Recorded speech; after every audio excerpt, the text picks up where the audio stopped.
हाथों में भाइयों की कलाइयों के लिए राखियां तब जिंदा होती हैं जब सरहदों पर धीरेन जैसे भाई खड़े होकर के हमारी हाथ की हिफाजत करते हैं। यहाँ आपकी तालियां आनी चाहिए, कमजोर हैं आपकी तालियां।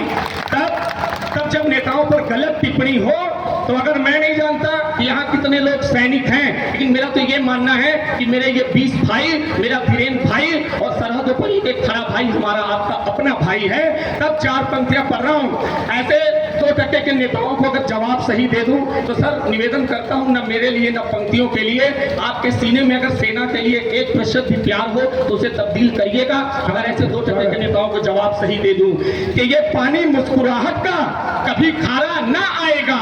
इन्होंने कहा इन्हें तो वेतन मिलता है, मर भी जाए तो क्या हुआ। मैंने तो कहा कि सर ये मरने के लिए नहीं, दुश्मनों को मारने के लिए जाते हैं। ये टिप्पणी कर रहा हूं, अगर ये टिप्पणी सही हो तो एक सेना के जवान के लिए दोनों हाथ ऊपर खड़े कर दीजिए। इन्होंने कहा इन्हें तो वेतन मिलता है। मैंने कहा कि नहीं सर, वेतन तो हम जैसे शिक्षकों को मिल सकता है, वेतन तो किसी कर्मचारी को मिल सकता है, वेतन तो किसी मजदूर को मिल सकता है, लेकिन सेना का जवान, हमारे देश का फौजी वेतन के लिए नहीं काम करता सर, वो पूरे वतन के लिए काम करता है। तब सर 4 पंक्तियां,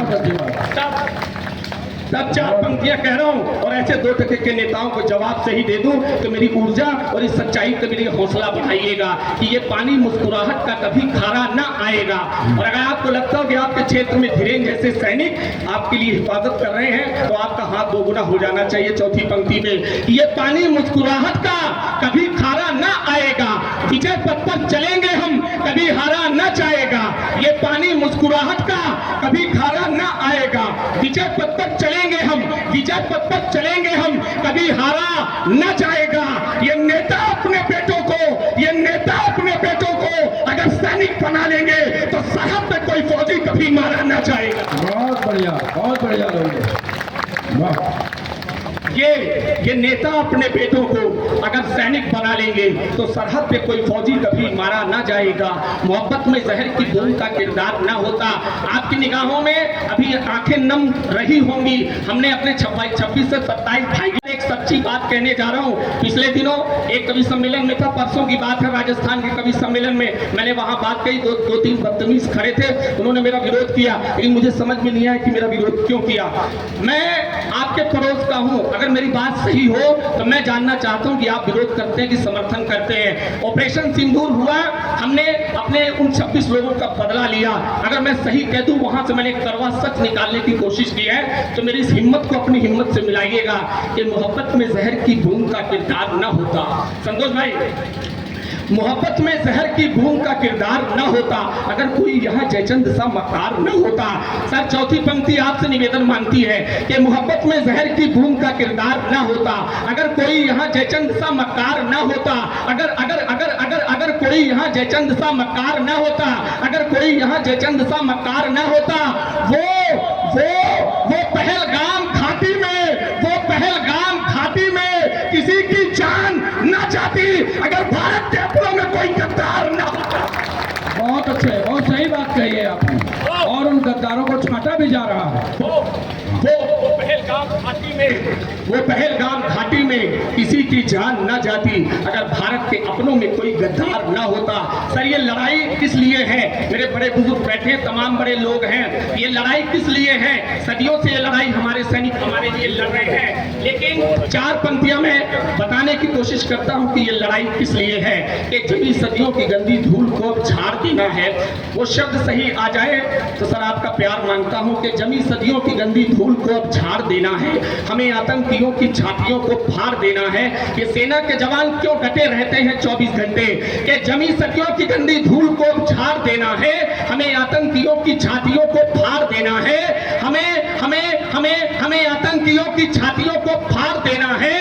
अभी तो 370 हटाया आज हमने है, अभी कल पीओके पर तिरंगा काट देना है। बहुत अच्छे लोग हैं, बहुत बढ़िया। अभी तो 370 हटाया आज हमने है, अभी कल फिर पीओके पर तिरंगा गाड़ देना है। लोगों ने कहा कि ये नवरत्न तेल बेचने वाले नायक हैं, ये नवरत्न तेल बेचने वालों की वजह से देश जिंदा है। धीरेन भाई जहां कहीं हो सुनिएगा, जितने लोग धीरेन भाई के समर्थक हो जरा मैं जानना चाहता हूं इस चौथी पंक्ति में कितने लोग धीरेन भाई से मोहब्बत करते हैं। और चौथी पंक्ति इस बात का प्रमाण मांगती है कि कितने लोग आज शहादत श्रद्धांजलि समारोह में आए हैं। 4 पंक्तियां दादा जी स्वागत। किसी नेता अभिनेता का सारा भेष जिंदा है। मुंबई के लोगों ने कहा कि नवरत्न तेल बेचने वाले नायक हैं, किसी ने कह दिया ये कमला फसल खाने वाले टेलीविजन पर आकर के प्रचार करते हैं, इनकी वजह से देश है। नहीं सर, ये देश है कि इनकी वजह से। 4 पंक्तियां पढ़ रहा हूं, पवित्र पंक्तियां, सही हो जाए तो बस इस इबादत की पंक्तियों में 4 पंक्तियों में जवाब आपका प्यार मांगता हूं कि किसी नेता अभिनेता का सारा भेष जिंदा है, किसी नेता अभिनेता का सारा भेष जिंदा है, वहां पर आप जिंदा हैं, यहाँ लवलेश जिंदा है। किसी नेता अभिनेता का सारा भेष जिंदा है, किसी नेता अभिनेता का सारा भेष जिंदा है, वहां पर आप जिंदा हैं, यहाँ लवलेश जिंदा है, यहाँ लवलेश जिंदा है। मेरे टुकड़े मेरे टुकड़े मेरे टुकड़े भले कर दो, मगर यही कहूंगा मैं वो सरहद पे खड़े फौजी के कारण देश जिंदा है। वाह वाह वाह वाह वाह वाह, बहुत अच्छे, वाह वाह वाह। वो सरहद पे खड़े के कारण देश जिंदा है। दादा कह रहे हैं कि ये पंक्तियां दोबारा पढ़ दो, लेकिन मैं ऐसे कैसे जानूंगा कि आप लोग भी सुनना चाहते हो। तालियां बजाकर के आदेश दीजिए तो मैं पंक्तियां दोबारा पढ़ता हूं।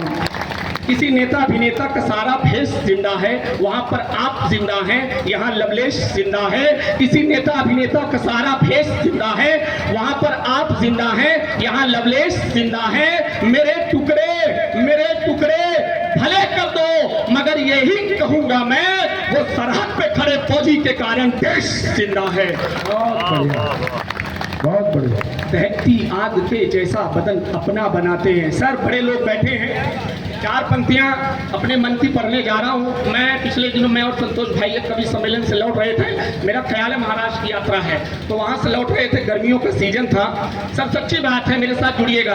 हम और संतोष भाई उतरे तो 2-3 बदतमीज वहां से उतरे और हमारे साथ 4-5 फौजी भाई भी उतरे, उनकी भी यात्रा कहीं की रही होगी। तो जाहिर सी बात है गर्मियों में उतरिए तो पसीने से थोड़ा सा शरीर भीगी रहती है, कपड़े से थोड़ा बहुत स्मेल आती है, लेकिन उन बदतमीजों को ये नहीं पता कि आप कहने किसको जा रहे हो। उन्होंने जैसे ही उतरा उन्होंने कहा उन फौजियों को, अरे यार थोड़ा उधर चलो, तुम्हारे कपड़ों से तुम्हारे लिबास से बड़ी बदबू आ रही है। सर यकीन मानिए न संतोष भाई ये बात सह पाए न मैं ये बात सह पाया। मैंने उन बदतमीजों को उसी समय 4 पंक्तियों का एक जवाब दिया। मैंने कहा मूर्खों सुनो कि ये फौजी क्या होते हैं। अगर आपके हृदय की ये बात हो जाए तो मैं बताना चाहता हूँ कि फौजी क्या होते हैं, सेना के जवान क्या होते हैं। मैंने कहा कि दहकती आग के जैसा बदन अपना बनाते हैं। सर बड़ा आसान है कि यहाँ रैलियां निकाल लेना, मोमबत्ती जला लेना, उनके लिए कुछ कह देना, लेकिन जो वहाँ सरहद पे खड़ा हुआ होता है उसके लिए दिन रात एक करना अलग अलग हो जाता है। यकीन मानिए हमने आपने तो कह दिया, जब अभी आदरणीय मोदी जी ने कहा कि वो सीज फायर किया, युद्ध को रुकवाने की कोशिश की, कुछ बदतमीजों ने कहा कि नहीं रुकवाने की क्या जरूरत थी, लड़ने देना था। अरे सर उन फौजियों से पूछिए जितने दिन युद्ध चलता रहा उनके घर में खाना ठीक से नहीं बना होगा, एक एक फौजी के माता पिता दिन रात जागते रहे होंगे, लेकिन वो नहीं जानते। तब मैंने कहा कि ये फौजी क्या होते हैं कि दहकती आग के जैसा बदन अपना बनाते हैं। सही हो, चौथी पंक्ति आपको पवित्र लग जाए तो एक एक फौजी के लिए हाथ खोलिएगा कि दहकती आग के जैसा बदन अपना बनाते हैं, इसी मिट्टी को हीरे सा रतन अपना बनाते हैं, कि दहकती आग के जैसा बदन अपना बनाते हैं, इसी मिट्टी को हीरे सा रतन अपना बनाते हैं।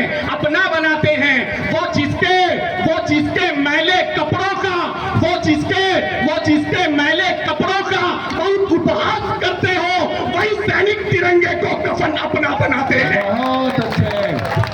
बहुत अच्छे अद्भुत भाई, वाह वाह वाह। वो जिसके मैले कपड़ों का बहुत उपहास करते हो, कि दहकती आग के जैसा बदन अपना बनाते हैं, दहकती आग के जैसा बदन अपना बनाते हैं, इसी मिट्टी को हीरे सा रतन अपना बनाते हैं, इसी मिट्टी को हीरे सा रतन अपना बनाते हैं। वो जिसके मैले कपड़ों का बहुत उपहास करते हो, वही सैनिक तिरंगे को कफन अपना बनाते हैं, वही सैनिक तिरंगे को। वाह वही बहुत बढ़िया, को बहुत अपन बढ़िया। अपना बनाते हैं। भले हम सो भी जाएं पर कभी फौजी न सोता है। ऑपरेशन सिंदूर के नाम 4 पंक्तियां दे रहा हूं। अगर सर सिंदूर का मैंने रूप